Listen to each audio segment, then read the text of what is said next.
Pour le soleil Teilim 19, 5. Ce soleil sacré et saint, qui est Zahir Ampin, a fait sa demeure en eux et s'est couronné avec eux. 143. Parce que Zahir Ampin réside parmi ces cieux, et se couronne avec eux, il est comme un jeune marié sortant de sa chambre, des nuptiales. Teilim 19 2.6. Il est heureux et court le long de ces cieux. Puis, il les quitte et entre dans une autre tour à un autre endroit. Cette tour vient de l'extrémité des cieux Ibidem 7. Elle vient certainement du monde céleste, qui est l'extrémité des cieux ci-dessus, à savoir Bina, et son circuit. Quel est son circuit? C'est l'extrémité des cieux en bas, à savoir Malkout. C'est le circuit de l'année qui tourne autour de toutes les extrémités. Il est attaché aux cieux et s'étend de là à ce firmament. 144. Et rien n'est caché de sa chaleur. Teilim 19 2.7. À interpréter. Il n'y a rien de caché à sa chaleur dans ce circuit, qui est le circuit de l'an, comme mentionné précédemment, ou dans le circuit du soleil qui tourne dans toutes les directions. Et rien n'est caché de sa chaleur signifie qu'il n'y a personne de tous les niveaux suprêmes qui puisse se cacher de lui, tout tourne et vient à lui, chacun est tout. Rien ne peut être caché de lui. De sa chaleur peut être interprété comme il se réchauffe, se met en colère, et revient vers les compagnons à l'instant où ils ont atteint le plein repentir. Toutes ces louanges et toutes ces gratifications sont le résultat de leur étude de la Torah, comme il est écrit, la Torah d'Hachem est parfaite. Ibidem 8. 145. Hachem est mentionné ici 6 fois. Il y a également 6 versets depuis les cieux déclarent jusqu'à la Torah d'Hachem est parfaite. Teilim 19. 2-8. Et c'est là le secret du verset au commencement. Le mot hébreu, Bereshit, à 6 lettres et les mots Elohim créa les cieux et la terre contiennent 6 mots lorsqu'ils sont écrits en hébreu bara Elohim et Hashameim 5e et Aharet. Les autres versets, Teilim 19 2.8-11, qui commencent par la Torah de Hachem est parfaite et se terminent par ils sont plus désirables que l'or, ne sont remarquables que par les 6 fois où Hachem y apparaît. Les 6 versets eux-mêmes ne sont pas développés. Cependant, les 6 versets, Teilim 19 2.2-8, de les cieux déclarent à la Torah de Hachem est parfaite sont assimilés aux 6 lettres du mot Bereshit, tandis que les 6 noms sont assimilés aux 6 mots, qui sont bara Elohim et Hashameim ve'aretz Elohim a créé le ciel et la terre. 146. Comme ils étaient assis, son fils, Rabbi Elazar, et Rabbi Abba entrèrent. Il leur dit, certes, le visage de la Shechina est venu, et c'est pour cela que je vous ai appelé Paniel, visage de El, voire par.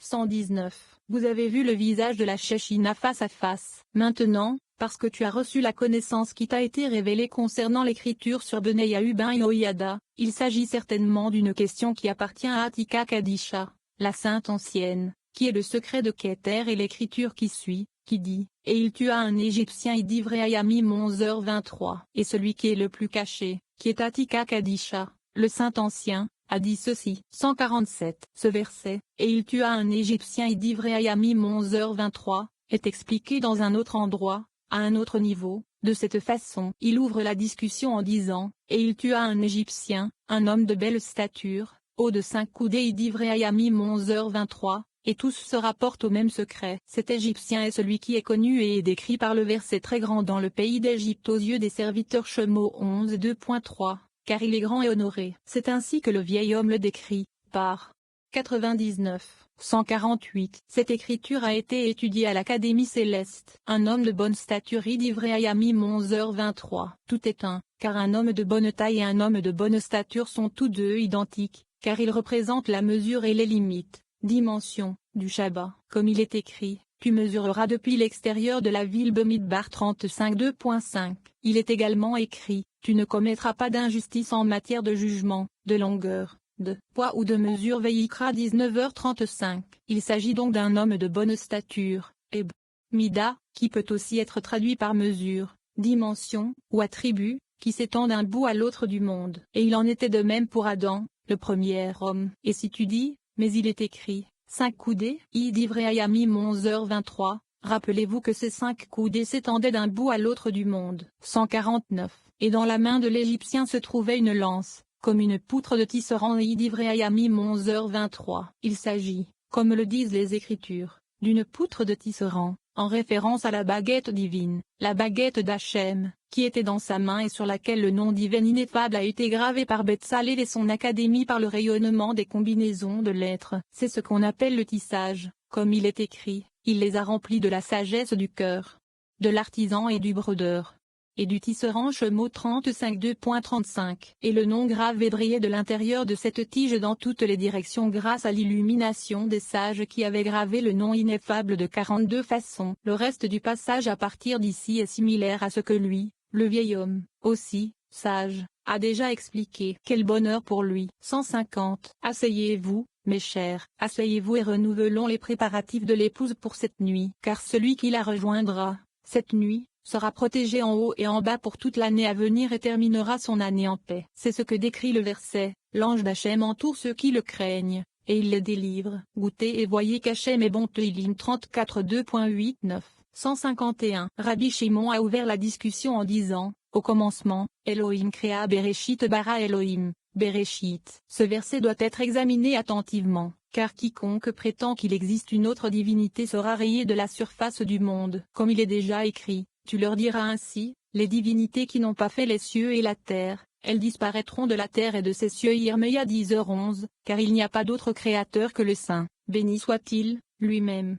152. Ce verset, Yirmeya 10h11, est écrit en araméen, à l'exception du mot Elo lui, qui apparaît à la fin du verset. Si vous suggérez que c'est parce que les saints anges n'écoutent pas ou ne prêtent pas attention à la forme traduite, en vous référant à la langue araméenne, et ne sont pas familiers avec elle, alors, au contraire, ce verset aurait été dit dans la langue sainte, hébreu, afin que les saints anges l'entendent et y prêtent attention pour qu'ils l'approuvent. Et il répond, c'est certainement la raison pour laquelle il est écrit sous la forme traduite, araméen, car les saints anges n'y prêtent pas attention et ne l'écoutent pas. Ainsi, ils n'envient pas l'homme et ne lui font pas de mal. Car dans ce verset, même les saints anges sont inclus, puisqu'ils sont appelés Elohim aussi, et sont inclus dans le terme Elohim, et ils n'ont pas créé les cieux et la terre.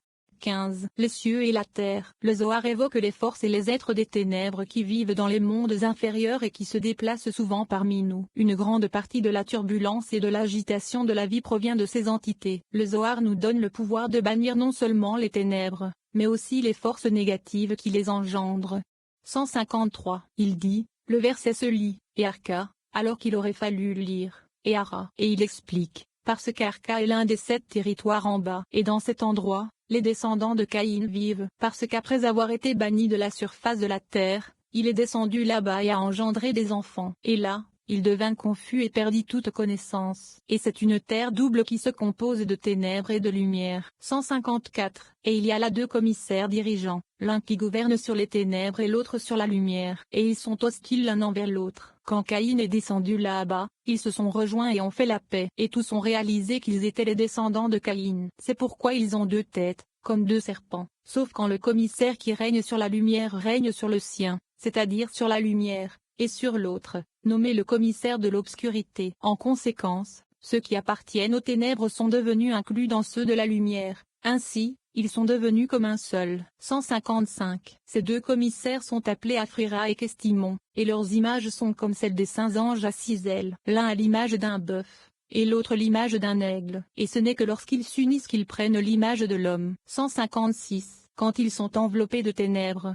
ils changent leur forme en un serpent à 2 têtes et se déplacent comme un serpent. Ils volent dans l'abîme et se baignent dans la grande mer. Et lorsqu'ils atteignent les chaînes de Uza et Azaël, ils les irritent et les excitent. Puis ils sautent dans les montagnes de ténèbres, pensant que le Saint, béni soit-il, veut les appeler pour les juger. 157. Ces 2 commissaires nagent dans la grande mer et s'envolent de là. Ils se rendent ensuite de nuit chez Naïma, la mer des démons, par laquelle les premiers fils d'Elohim ont été égarés. Bereshit 6 2.2. Bien qu'ils souhaitent s'approcher d'elle, elle s'éloigne d'un bond de 6000 parasangs. Puis elle se transforme en changeant de forme aux yeux des hommes, afin qu'ils s'égarent après elle. 158. Et ces 2 commissaires s'envolent et se promènent dans le monde entier. Puis ils retournent à leur place, et ils excitent les descendants de Caïn, avec un esprit de mauvais penchant, pour engendrer des enfants. 159. Les cieux qui y règnent ne sont pas comme nos cieux, et la terre ne porte ni semences ni fruits par leur travail, comme le nôtre, et les semences ne repousseront pas avant que de nombreuses années et cycles ne se soient écoulés. Et ceux-ci sont décrits par les paroles,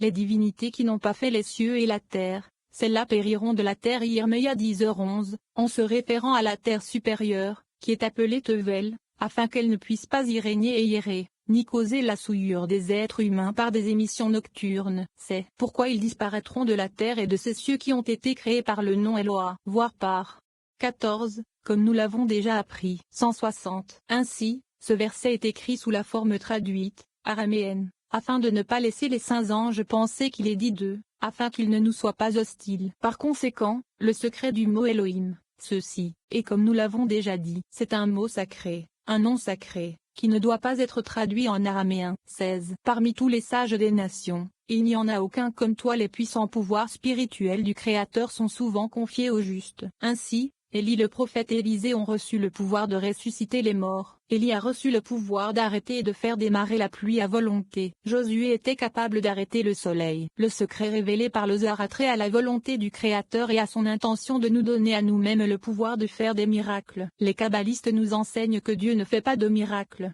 Seul l'homme en fait. C'est seulement notre manque de connaissance spirituelle des secrets suprêmes qui nous empêche d'accomplir des actes miraculeux chaque jour de notre vie. Le secret le plus puissant pour surmonter les limites de la nature consiste peut-être à nous transformer au-delà des tendances de la nature humaine. Lorsque nous réalisons un miracle, c'est-à-dire un changement spirituel spectaculaire, dans notre caractère intérieur, les mondes supérieurs reflètent nos actions. Ils dirigent les forces suprêmes dans notre monde terrestre, et des actes merveilleux sont accomplis. Grâce à la connaissance que nous acquérons maintenant par une méditation réfléchie sur le Zohar, nous puisons la force de transformer la nature fondamentale de notre être.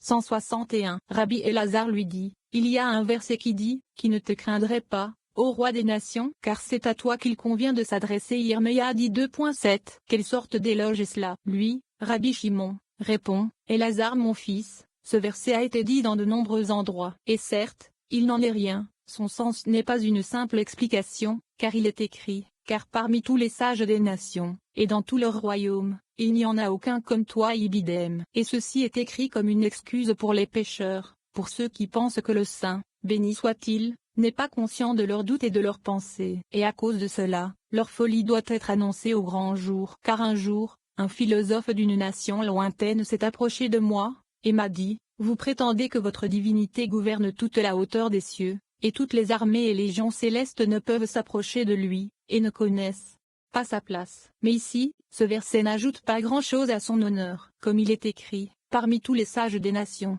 il n'y en a aucun comme toi. Quel genre de comparaison est cela, être comparé à des êtres humains qui n'ont pas d'existence éternelle? 162. Et de plus, puisque vous avez commenté le verbe et il ne s'est pas levé en Israël un prophète comme Moshe Devarim 34 2.10, que seulement en Israël il ne s'est pas levé, comme parmi les autres nations du monde, un comme lui. Je prétends donc la même chose, que parmi tous les sages des nations, il n'y en a pas un comme lui, mais parmi les sages d'Israël, il y en a un. Et donc, un créateur qui a un égal parmi les sages d'Israël n'est pas une déité toute puissante. Regardez attentivement le verset, et vous verrez que j'ai tout à fait raison. 163. Je lui ai répondu que ce que tu as dit est tout à fait exact, que parmi les sages d'Israël, il y a un égal à lui, car qui ressuscite les morts et les ramène à la vie, c'est le Saint, béni soit-il, seul. Pourtant, Eliahu et Élisée sont venus et ont ramené les morts à la vie. Qui fait tomber la pluie, c'est le Saint, béni soit-il, seul. Mais Eliahu est venu et a empêché la pluie, puis l'a fait tomber par sa prière. Qui a fait les cieux et la terre, c'est le Saint, béni soit-il, seul. Mais Abraham est venu et les cieux et la terre ont été correctement établis, à cause de lui. 164. Qui gouverne le soleil, c'est le Saint, béni soit-il, seul. Pourtant, Yoshua est venu et l'a fait taire, lui ordonnant de s'arrêter à sa place, et il s'est arrêté en silence, comme il est écrit, et le soleil s'arrêta et la lune resta immobile. Yoshua 10h13. Le Saint, béni soit-il, émet des décrets, mais Moshe a également émis un décret, et il s'est accompli. De plus, le Saint, béni soit-il, émet des décrets, et prononce des sentences, alors que les justes d'Israël les annulent. Comme il est écrit, les justes dominent la crainte d'Élohim. Shmuel 23 2.3. Plus encore, lui, le Saint, béni soit-il, leur a ordonné de marcher, littéralement, dans ses pas et de lui ressembler en tout point. Le philosophe se rendit ensuite à Kfar Shashaleim et devint prosélyte. On l'appela Yosi Akatan, humble Yosi. Il étudia beaucoup et se joignit aux hommes sages et pieux de cet endroit. 165. Nous devrions examiner de plus près ce verset. Maintenant, il est écrit, toutes les nations ne sont rien devant lui. Ésaïe 42.17. Qu'est-ce que cela a de si spécial? Au contraire, qui ne te craindrait pas, ô roi des nations? Yirmeya dit 2.7. Serait-il le roi des autres nations, et non le roi d'Israël? Point d'exclamation. Le Saint, béni soit-il, souhaite être glorifié par Israël et être fier d'eux. C'est pourquoi il est toujours appelé en relation avec le nom d'Israël, comme il est écrit, Hachem d'Israël, Hachem des Hébreux Shemo 5, -3. Il est également écrit, ainsi parle Hachem,